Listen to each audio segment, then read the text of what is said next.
A communication device clicks off with finality, the sound swallowed by the shadowed ruins surrounding Roman Dmitri. He stands tall in the dim grandeur of crumbling architecture, and the expression on his face is not one of relief or triumph. It is something far more deliberate than that. It is the look of a man watching a machine he built begin to move exactly as designed. Roman has been thinking about human nature, specifically about desperation. He understands, with the kind of cold clarity that only comes from years of calculated manoeuvring, that people do not act with true desperation until they are pushed to the very edge of destruction.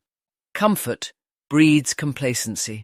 Pressure, however, the kind that comes from every direction at once, that breeds action.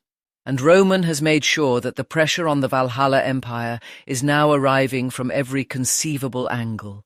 The situation surrounding Valhalla is nothing short of suffocating. The Herna rebels are pushing hard from one direction. Furious citizens have begun rioting within the Empire's own borders, their anger turning into chaos that the government can barely contain.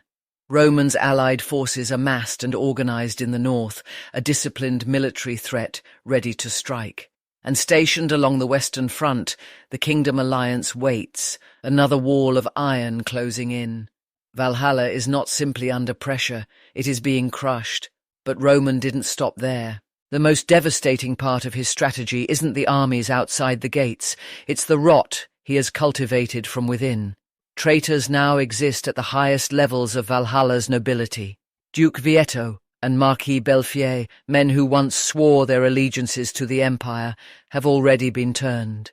The Empire's greatest enemy is no longer approaching from outside. It has already moved in, seated comfortably at the table. Roman surveys an empty throne in front of him, a symbol without a ruler behind it. And he is satisfied.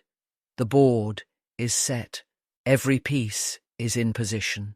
No matter how Valhalla attempts to respond to the chaos erupting around it, Roman has engineered the situation so that the House of Dmitri emerges as the true beneficiary of whatever outcome follows. There is, however, one variable left. Roman's eyes go sharp. The dark aura behind his gaze intensifies, because for all his preparation, for all his meticulous layering of threats and betrayals, there is one force he cannot fully predict or control: the Kronos Empire. If Kronos decides to abandon its neutrality and move against him, the entire carefully constructed architecture of his plan could collapse in an instant. Kronos alone possesses the power to pull Valhalla back from the edge of the cliff Roman has driven it to. And so, without hesitation, Roman acts. Days pass. Deep within Kronos territory, something dramatic splits the air. A crackling sphere of intense blue magical energy detonates outward, and from its blazing centre steps a man, Count Fabius. He steps into the grand chamber of the Kronos Empire, coughing from the brutal toll of long-distance magical travel, adjusting himself with the practiced composure of someone who has walked into hostile rooms his entire career. He strokes his moustache, takes a slow look around, and notes with the practiced calm of a professional that the heavily armoured Kronos knights, completely encircling the warp pad, do not seem particularly pleased to see him. He is told to follow. He complies, but on his own terms. Before being led away, he makes it perfectly clear that he is not interested in being handed off to a minor official. He wants to be brought before whoever is actually making decisions within the Empire, while the Emperor remains in seclusion. And then, with the casual confidence of a man who has absolutely nothing to prove, he warns the guards that if they fail to meet his standard, he will simply leave. He is taken to Marquis Memphis. The setting is deliberately opulent, a lavish, well-lit office that speaks to the kind of institutional power that doesn't need to shout. Fabius finds himself comfortably seated across from the Marquis, a cup of tea in hand, the atmosphere almost absurdly civilized given the circumstances. The two men are not strangers. Fabius remarks on how frequently their paths seem to cross, and makes a dry observation about the relentless demands placed on men who are considered indispensable by their respective lords. Memphis is not in the mood for pleasantries. His expression is cold and contained, and he cuts the social warmth short with a direct instruction to get to the point.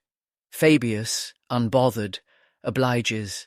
He raises the subject of Kronos military movements, specifically the growing troop concentrations near the Cairo border. These have been publicly dismissed as routine training exercises, but the timing, given the ongoing conflict between Dmitri and Valhalla, is impossible to ignore. Fabius sets down his teacup with precision and makes the implicit threat explicit. These troop movements have drawn the serious attention and displeasure of Roman Dmitri. A heavy quiet settles over the room. Marquis Memphis receives the warning and responds with something that could almost be described as amusement. He calmly rejects the framing entirely, stating that Kronos's military decisions are not a matter for Dmitri to concern himself with. Fabius doesn't escalate. Instead, he laughs. He says he expected that answer. Then he shifts the angle slightly. Even without a formal agreement between Kronos and Valhalla, he points out, the optics of these troop movements create a political liability that could spiral into something far more complicated than either side wants. Memphis cuts him off. His hands clasp together, and his tone drops into something colder and more precise. He lays out Kronos's actual position with brutal honesty. If they had genuinely intended to launch a surprise offensive against Dmitri, they would not have waited as long as they have.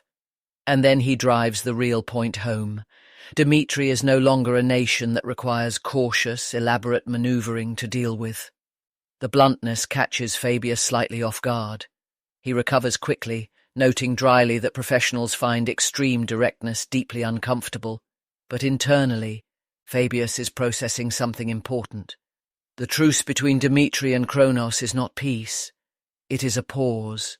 Both sides know the war between them is not finished.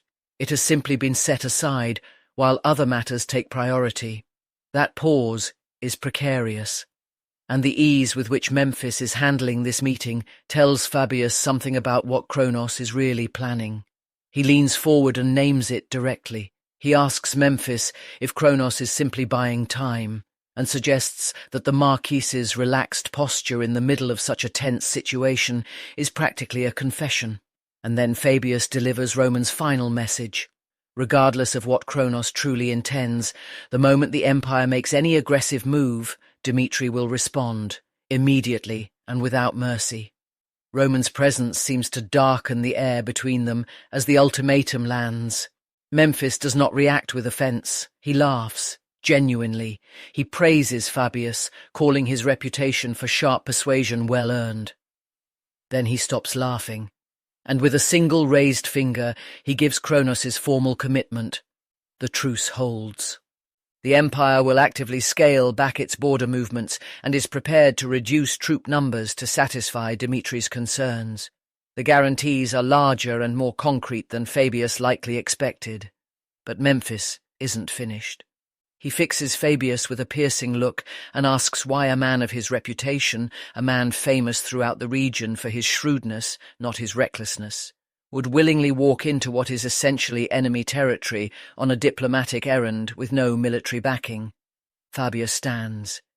He looks at the guards near the door. He answers simply and with complete conviction.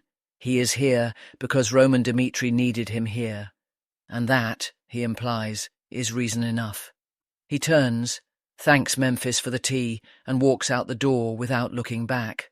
While that negotiation unfolds, something darker is taking shape in Valhalla itself. Inside a hidden chamber, 4 cloaked figures sit around a small table lit only by a single candle. Their voices are low and urgent. The news they are reacting to is devastating. Kronos has confirmed it will stay out of the conflict. Valhalla will receive no salvation from the east. The Empire is going to fall, and these men, these nobles, know they will not be spared when it does. Marquis Belfier speaks from beneath his hood. His logic is merciless and clear. Whether the Emperor's forces or the rebel faction ultimately wins, neither outcome ends without a blood price, and the nobles will be the ones paying it. Every military mobilization, every escalation, every move made under the Emperor's increasingly erratic leadership It is consuming the resources, the legacies, and the lives of the nobility. There is only one way out of this trap. The room goes tense as Belfier lays it out. They cannot simply wait for a winner to emerge and hope for mercy. They must take control of the conflict themselves. They must seize the rebellion and direct it. The other nobles are stunned into silence, but Belfier's mind is already elsewhere, already in motion. Dawn breaks over the Valhalla Imperial Palace, golden and deceptively peaceful. Below that tranquil sky, dark-cloaked silhouettes move with purpose and discipline through the grounds of the Imperial stronghold. There is no alarm, no sound of combat, no blood, because they don't need any of that. The gates of the fortress swing open from the inside. The captain of the guard, a man Belfier himself arranged to be placed in that exact position, has delivered precisely what was asked of him. The interior of the stronghold has already been compromised. The bribes were paid long ago. The loyalties were quietly purchased. The defences are hollow. Belfier receives the report and his expression breaks into something dangerous and satisfied. The entire Imperial stronghold, the seat of Valhalla's military authority, has fallen without a single blow being struck. And then, from beneath his crimson hood, Belfier raises his voice and gives the order. The full assault on the Valhalla Imperial Palace has begun. Roman Dmitri built a trap designed to be inescapable. But as the nobles of Valhalla launch their own move against the Emperor, and as Kronos quietly adjusts its position, the question is no longer whether Valhalla will fall. The question is who gets to decide what rises in its place, and whether even Roman's calculations are precise enough to account for what happens next.